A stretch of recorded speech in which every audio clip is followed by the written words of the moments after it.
पुण्याला आलेलो होतो. आता पुण्याचं वातावरण बघा बदललेलं आहे. आला पाऊस. हा झाला पुण्याला पाऊस. म्हणजे मी जिथं जाईल तिथं पाऊस येईल असं काही आहे का? काय शास्त्र लिहिलेलं आहे का? 2-3 दिवसापासून पाऊस नव्हता.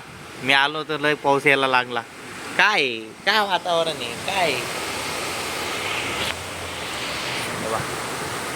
मी इथं पाऊस बिल्डिंग काम चालू आहे. मी इथं जोरदार पाऊस लागतोय. काय पाऊसला काही काम नाही. बा पुढं दाखवतो.